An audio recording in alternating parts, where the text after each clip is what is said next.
Praise the Lord. இன்றைக்கான வசனம், உங்களுக்கு உண்டானவைகளில் இச்சை கொடுங்கள்.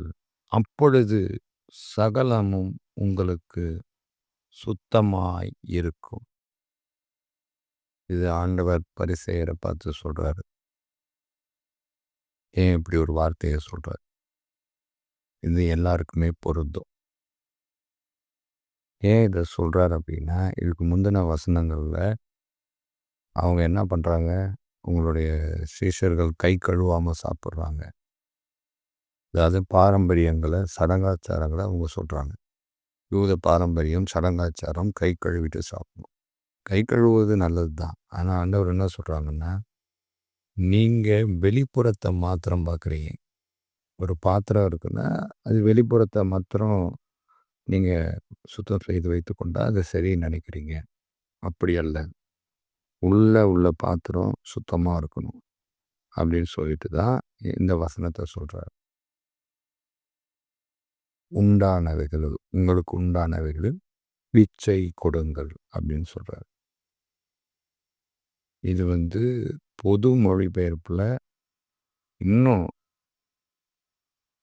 அழகா நமக்கு புரிகிற மாதிரி ஆண்டவர் சொல்லியிருக்கிறார். என்னன்னா, உங்களுடைய உட்புறத்தை தர்மமாக கொடுங்க, அப்போ எல்லாம் தூய்மையாக இருக்கும் அப்படின்னு சொல்கிறார். அப்போ அந்த உட்புறத்தை தர்மமாக கொடுக்கறதுன்னா என்ன? நம்முடைய இரக்கம், நம்முடைய அன்பு, நம்முடைய பொதுநலம், இப்படி தான தர்மங்கள், இதெல்லாம் தான். அதனால் லிட்ரலாக வெறும் தர்மத்தை மாத்திரம் சொல்லுதா அப்படின்னா அப்படி இல்லை. இரக்கம் முதல்ல நம்மளிடத்துல இருக்கணும், அன்பு முதல்ல நம்மளிடத்துல இருக்கணும், பொதுநலம் நம்மிடத்துல முதல்ல இருக்கணும் அப்படின்னு ஆண்டவர் சொல்கிறார்.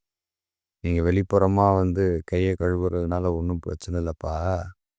உன்னுடைய உள்ளானது எப்படி இருக்குது, உள்ளான பாத்திரம் எப்படி இருக்குது அப்படின்ட்டு தான் இங்கே ஆண்டவர் சொல்கிறார். உன் உள்ளான பாத்திரம் அன்பு நிறைந்ததாக இருக்குதா, இரக்கம் நிறைந்ததாக இருக்குதா, பொதுநலம் நிறைந்ததாக இருக்குதா, தானம் உன்னால் கொடுக்க முடியுதா அப்படின்னு ஆண்டவர் இங்கே சொல்கிறார். இதில் நம்ம நிறைய உதாரணங்கள் விதத்தில் பார்க்கலாம். நான் ஒரு சிலரை சொல்கிறேன். முதலாவது யோசேப்பு.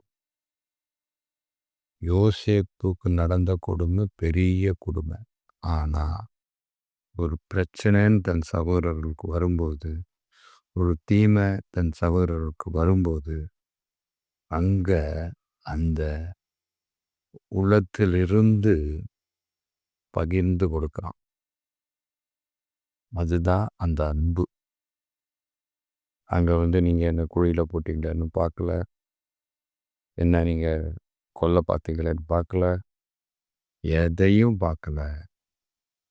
அந்த உள்ளத்தில் இருக்கிற அந்த அன்பை, பொதுநலத்தை, அந்த இரக்கத்தை தன் தவறுகளுக்கு காண்பிக்கிறது நம்ம பார்க்குறோம். சகோதரர்களுக்கு மாத்திரம் இல்லை, எல்லாருக்குமே. யோசேப்பை எதிர்த்த எல்லாருக்குமே, யாரையுமே யோசேப்பு எதிர்த்து பேசின மாதிரியோ இல்லை அவங்கள இதற்காக பதவிக்கு வந்த பிறகு தண்டித்த மாதிரியோ எதுவும் வேத வசனங்களில் குறிப்பிடப்படலை. அப்போது இங்கே உள்ளத்திலிருந்து தர்மத்தை கொடுங்க, உள்ளத்தில் உள்ளவற்றை தர்மமாக கொடுங்க. அப்போ உள்ளத்தில் உள்ளவற்றை தான் இங்கே யோசேப்பு தர்மமாக கொடுக்குறாரு. ஏன்னா உள்ளத்தில் இல்லைன்னா வெளியில் வராது.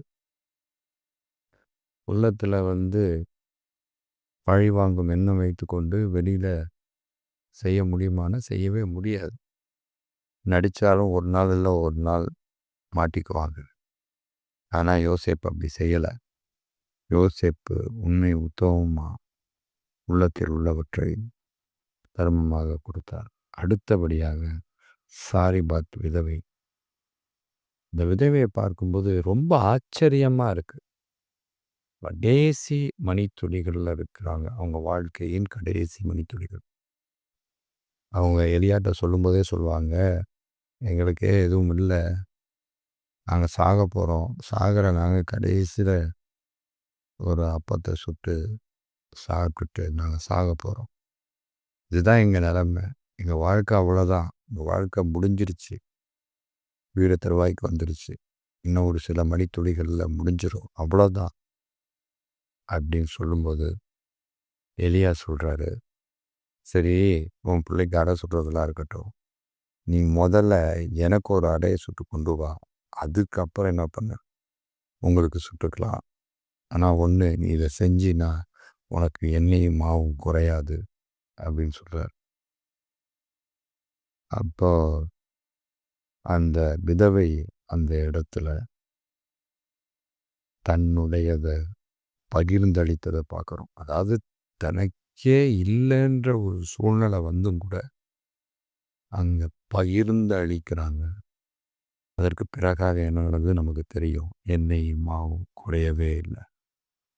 இப்போ என்ன அர்த்தம்? அதுதான் உள்ளத்தை உள்ளவற்றை தானமாக கொடுப்பது, தர்மமாக கொடுப்பது. இதைத்தான் ஆண்டவர் இங்கே சொல்றார். அப்போ எல்லாமே சுத்தமாக இருக்கும். கண்டிப்பாக இருக்கும் தானே. உள்ளத்தில் எல்லா மாற்றங்களும் உண்டாகும்போது, இரக்கம் வரும்போது, அன்பு வரும்போது, பொதுநலம் வரும்போது, தான தர்மங்களை கொடுக்கணுன்ற அந்த எண்ணம் வரும்போது நாம் முழுமையாக சுத்திகரிக்கப்படுவோம், சுத்தமாவோம். நாம சுத்திகரிக்கப்படும்போது இந்த கிரிகைகளினால பார்க்கிறவர்கள் சுத்திகரிக்கப்படுவாங்க, பார்க்கிறவர்கள் சுத்தமாவார்கள், பார்க்கிறவர்கள் பொதுநலம் மனமுடையவர்களாய் மாறுவார்கள். அதுதான் இங்கே ஆண்டவர் சொல்றார். இந்த எண்ணம் ஆபிரகாமுக்கு இருந்துச்சு. தன்னுடைய அண்ணன் பையன், ஒரு தம்பி லோத்து, சாரி அண்ணன் பையன் இல்லை, மகன், தம்பி இல்லை மகன். அப்படி இருக்க லோத்துவை அழைச்சிட்டு வரும்போது, அதாவது சித்தப்பாவுக்கும் மகனுக்கும் இடையில் ப்ராப்ளம் வரலைனாலும், சித்தப்பாவோட வேலைக்காரர்களுக்கும் மகனுடைய வேலைக்காரருக்கும் இடையில் ஒரு ப்ராப்ளம் வரும்போது எவ்வளோ அழகா அங்கே சித்தப்பா சொல்கிறாரு, ஆபிரகாம் சொல்கிறாரு, பா மகனே நீ பாருப்பா, நீ உன் கண்ணை ஏறெடுத்து பாரு, உனக்கு எது தேவையோ அதை நீ எடுத்துக்கப்பா. ஆனால் நீ எடுத்த பிறகு என்ன எனக்கு இருக்கோ அதை நான் எடுத்துக்கிறேன்ப்பா, நான் அதன் பக்கம் போகிறேன்ப்பா. இதுதாங்க அந்த பகிர்ந்தளிக்கும் எண்ணம், உள்ளத்தை பகிர்ந்தளிக்கும் எண்ணம். இது நம்மிடத்துல இருக்குதான்னு நம்ம சோதித்து பார்க்கணும். நம்ம குடும்பத்திலேயே, சொந்த பந்தங்களிடையிலேயே, சகோதர சகோதரிகளிடத்திலேயே நாம் இந்த எண்ணம் உள்ளவர்களாக இருக்கிறோமா? அவங்க நம்மளை ஏமாற்றலாம், நம்ம உடைமைகளை, நம்மளுடைய சொத்தை, நம்முடைய எந்த ஒரு விஷயத்தையும் அவங்க ஏமாற்றி அபகரித்து கொள்ளலாம். அதை குறித்து நாம் கலங்க வேண்டியதும் இல்லை, அதனால் நாம் கோபப்பட வேண்டியதும் இல்லை. மாறாக நாம் கொடுத்துருவோம். ஒரு விஷயந்தான், கர்த்தருக்கு சித்தமானது உங்களிடத்திலே வந்து சேரும். ஒருவேளை அது உங்களிடத்திற்கு வரவில்லை என்றால் அதில் ஏதோ ஒரு தீமை இருக்கிறது, அதனாலே கர்த்தர் அதை உங்களை விட்டு விலக்கி விட்டார் என்பது அர்த்தம். இந்த ஒரு விஷயந்தான் நம்ம இடத்துல வேணும். பரிசேயர் இடத்துல ஆண்டவர் இதை தான் சொன்னார், இந்த விஷயம் நம்ம இடத்துல இருக்கணும். உள்ளத்தில் இருக்கிறவற்றை தர்மமாக கொடுக்கணும். காதுள்ளவர்கள் கேட்க கடவர்கள். ஆமென்.